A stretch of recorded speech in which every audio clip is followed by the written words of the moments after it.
अस्सलाम वालेकुम dear student, कैसे हो? ठीक ठाक, उम्मीद है खैरियत से होंगे। एमडीके टेस्ट 2024 की जो आज एमसीक्यूज नंबर 127 है, 127वां एमसीक्यूज फिजिक्स 123 एमसीक्यू से स्टार्ट हुआ है। 123वां एमसीक्यूज जो है उससे स्टार्ट हुआ है फिजिक्स पोर्शन। और ये पहले चार जो हमने ऑलरेडी मैंने आप लोगों को अपलोड किया है, हल किया है। और आज एमसीक्यूज नंबर 127 को देखें। कोड ए टेस्ट की एमसीक्यू नंबर 127 ये कह रहा है कि the vertical and horizontal component of projectile motion are, मतलब कि ये MCQs chapter 3 force and motion और उसमें जो प्रोजेक्टाइल वाला टॉपिक है उससे लिया गया है। ये क्या कह रहे हैं? दी vertical and horizontal component of projectile motion. Projectile motion की जो वर्टिकल और हॉरिजॉन्टल कंपोनेंट है आर, ये क्या है? Number A correlated with each other, number B depend upon each other, number C independent of each other, number D associated with each other. आप लोगों को ऑलरेडी पता है कि प्रोजेक्टाइल मोशन के दो कंपोनेंट होता है, एक वर्टिकल कंपोनेंट, एक हॉरिजॉन्टल कंपोनेंट। डिस्प्लेसमेंट के दो कंपोनेंट वर्टिकल हॉरिजॉन्टल, वेलोसिटी के दो कंपोनेंट वर्टिकल एंड हॉरिजॉन्टल। इस तरह रेंज, मैक्सिमम हाइट एटसेट्रा। तो अब ये कह रहा है कि जो वर्टिकल कंपोनेंट है वो वेलोसिटी की हो या डिस्प्लेसमेंट की हो, और जो हॉरिजॉन्टल कंपोनेंट है वो वेलोसिटी की हो या डिस्प्लेसमेंट की हो। ये हॉरिजॉन्टल और vertical component of projectile motion ये एक दूसरे के साथ कोरिलेटेड है, एक दूसरे के साथ एक दूसरे पर डिपेंड करता है, डिपेंडेंट है, एक दूसरे से इंडिपेंडेंट है, एक दूसरे के साथ एसोसिएटेड है। तो इस एमसीक्यूज की जो ऑप्शन करेक्ट ऑप्शन है वो है independent of each other. Projectile motion के हॉरिजॉन्टल और वर्टिकल कंपोनेंट इंडिपेंडेंट होते हैं एक दूसरे से। इंडिपेंडेंट का मतलब क्या होता है कि प्रोजेक्टाइल की हॉरिजॉन्टल कंपोनेंट और वर्टिकल कंपोनेंट को आप अलग अलग पढ़ सकते हो। हॉरिजॉन्टल कंपोनेंट ऑफ वेलोसिटी को अलग पढ़ सकते हो, वर्टिकल कंपोनेंट ऑफ वेलोसिटी को अलग, डिस्प्लेसमेंट की हॉरिजॉन्टल कंपोनेंट को अलग, वर्टिकल को अलग। क्योंकि आपको पता है कि प्रोजेक्टाइल की अगर हम वाई कंपोनेंट में देखें, वर्टिकल मोशन में देखें, तो वर्टिकल मोशन में ग्रेविटी होता है, ग्रेविटेशनल एक्सेलरेशन होती है, ग्रेविटेशनल फोर्स होता है।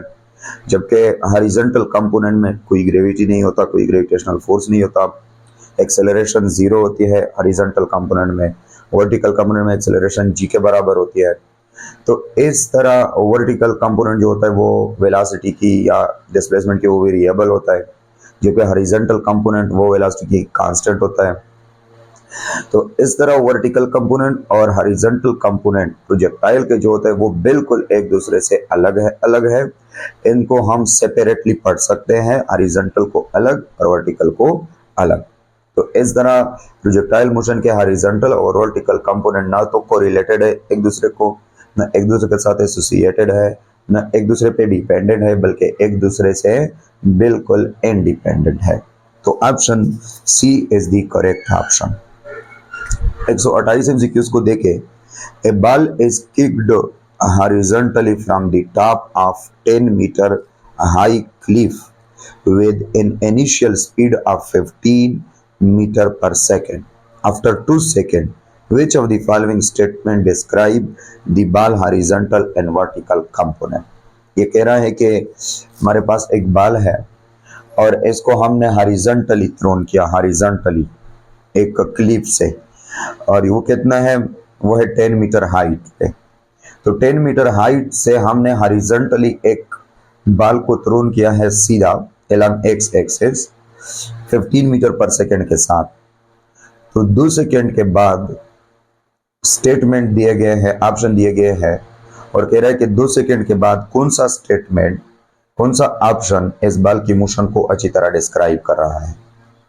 देखें, नंबर 1 तो यह कि आपने ऐसा ऑप्शन ही ढूंढना है जिसमें हॉरिजॉन्टल कंपोनेंट जो है वेलोसिटी की आफ्टर 2 सेकंड वही 15 मीटर पर सेकंड हो। क्योंकि आइडियल केस में कोई रेजिस्टिव फोर्स तो होता नहीं है, सिर्फ ग्रेविटी होती है, और ग्रेविटी के हॉरिजॉन्टल कंपोनेंट पे कोई इफेक्ट नहीं होता। तो इस तरह आपने स्टेटमेंट में या ऑप्शन में ऐसे ऑप्शन देखना है जिसमें हॉरिजॉन्टल कंपोनेंट वही 15 मीटर पर सेकंड हो। और बाकी हम देखेंगे वर्टिकल कंपोनेंट। अब ऑप्शन को देखें, the horizontal velocity is 15 metre per second, ये तो सही है। while vertical velocity is 20 metre per second downward, 20 metre per second downward. चलो पहले बी को देखें, the horizontal velocity is 15 metre per second, ये भी सही है। while the vertical velocity is 15 metre per second downward, तो एक ऑप्शन में downward velocity 20 metre per second downward है, जो वर्टिकल वेलोसिटी है सारी, और ऑप्शन बी में डाउनवर्ड जो वर्टिकल वेलोसिटी है वो 15 मीटर पर सेकेंड, और हॉरिजॉन्टल तो दोनों में 15 मीटर पर सेकेंड। मतलब दोनों हॉरिजॉन्टल के लिहाज से तो दोनों सही है। अब वर्टिकल के लिहाज से हम देखेंगे, लेकिन इससे पहले ऑप्शन सी को भी देखें, the horizontal velocity is 30 metre per second, तो ये तो बिल्कुल गलत है। हॉरिजॉन्टल वेलोसिटी 15 होना चाहिए, क्योंकि हॉरिजॉन्टल वेलोसिटी कांस्टेंट होती है, ये नहीं हो सकता। The horizontal velocity is 15 metre, okay, while the vertical velocity is 0, no, vertical velocity 0 नहीं हो सकता। वर्टिकल वेलोसिटी अगर ऑब्जेक्ट डाउनवर्ड जो है वो फॉल कर रहा है ग्रेविटी के थ्रू, हॉरिजॉन्टली तो वो जा रहा है लेकिन फॉल भी कर रहा है आफ्टर 2 सेकेंड, इसके वर्टिकल कंपोनेंट तो 0 नहीं है।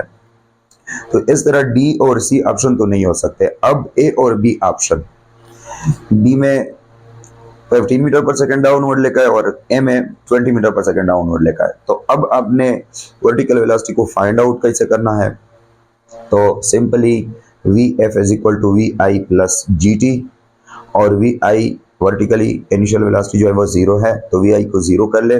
We F is equal to G into T, G कितना है, सिंपलिसिटी के लिए 10 है, और टी कितना है, 2 सेकेंड है, तो 10 multiplied by 2 is 20 metre per second. तो ऑप्शन ए जो है कि जिसमें horizontal component of the velocity वो कितना हो 15 मीटर पर सेकेंड है, और वर्टिकल कंपोनेंट डाउनवर्ड कितना है 20 मीटर पर सेकेंड है, ये ऑप्शन करेक्ट है। अब अगर कोई कहे कि सर 9.8 अगर मैंने लिया तो 9.8 9 दूने 18, तो मतलब 15 तो फिर भी नहीं आ रहा। अगर इसे 15 आता तो फिर हम कह सकते थे, और तो यहाँ पे डाउनवर्ड तो ऑप्शन बी में 15 दिया गया, तो ऑप्शन बी नहीं है। Option A is a correct option. Horizontal वही 15 रहेगा और वर्टिकल जो है वो 2 मल्टीप्लाइड बाई 10 से 20 मीटर पर सेकेंड डाउनवर्ड आ जाएगा। तो 128 एमसीक्यूज जो है इसमें ऑप्शन बी जो है ये करेक्ट ऑप्शन है। इस तरह चैप्टर 3 से कितने एमसीक्यूज आए हुए हैं, 1 2 3 4 5 6, 6 एमसीक्यूज ये है चैप्टर 3 से। और इसके बाद जो एमसीक्यूज है, how does an angle between the applied force and direction of motion influence the work done on an object, ये है एमसीक्यूज नंबर 129, और ये लिया गया है chapter number 4 work and energy से। तो इंशाल्लाह वर्क एंड एनर्जी वाले जो एमसीक्यूज है वो मैं नेक्स्ट लेक्चर में आप लोगों को सॉल्व करूंगा।